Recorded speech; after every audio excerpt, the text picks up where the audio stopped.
Имаш само един шанс. Само един шанс на този живот. И това не го казвам, защото съм го чул от някой гуру като Андрю Тейт или така напред. Това го казвам, защото аз съм го осъзнал по трудния начин. Преди 3 години живях съвсем нормален живот.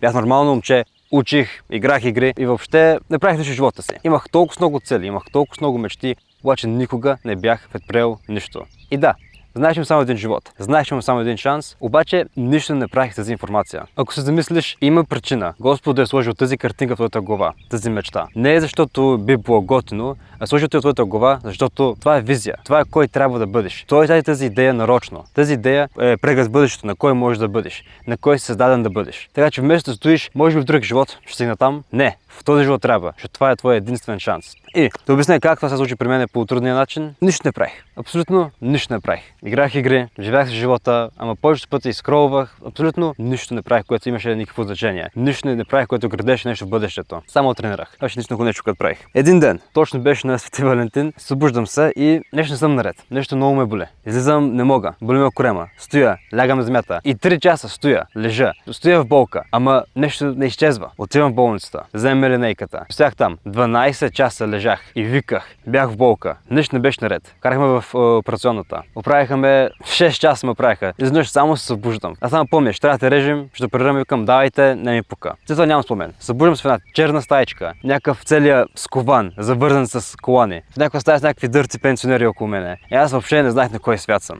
И там бях 2 седмици, всеки ден, стоя, лежа и се чувствам като пълен шит, ако така мисъл. Чувствам се отвратително. И трябва да се науча от началото, да почна да ходя. Дори да седна мамо, дори да се изправя, трябваше да науча от началото. Проходих пак. И този ден осъзнах, че чак да умра. Докторите ми казаха, че чак да умра. Ако бях там още 1 час преди да ме оперират, чак да умра. Обаче Господ даде втори шанс.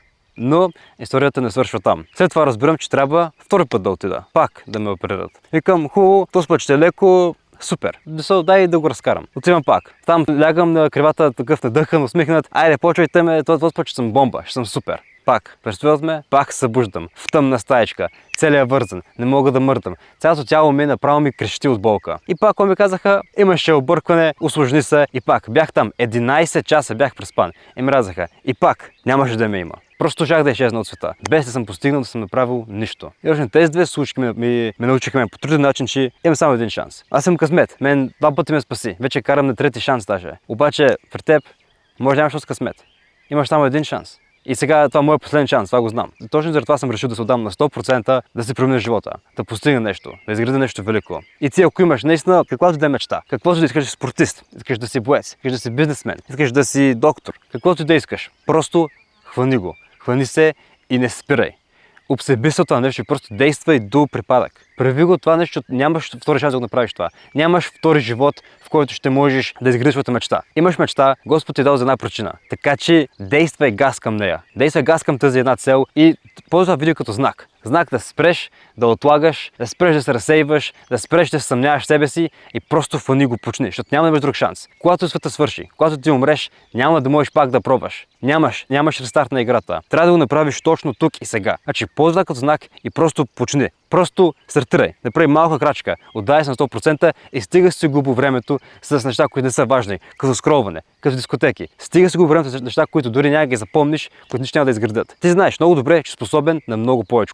И аз го знам. И аз знам, че ти си способен на страшно много неща. Обаче, за да ги постигнеш, не можеш само да стоиш, а трябва наистина да почнеш и да действаш, да ги гониш тези неща. Така че, спри. Всичко, което не ти помага, спри го. И просто почни това, което знаеш, че трябва да направиш. Това, което искаш да правиш. Ако другите съдят, браво, майната им. Да не ти пука. Прави това, което ти искаш, защото това е твой живот, имаш само един шанс с него и не дей го пропилява заради съмнения и заради други хора, които въобще не им пука за тебе. Така че, този твой един шанс, ползвай го, не го губи, защото това нещо е безценно. Загубиш го веднъж, няма връщане.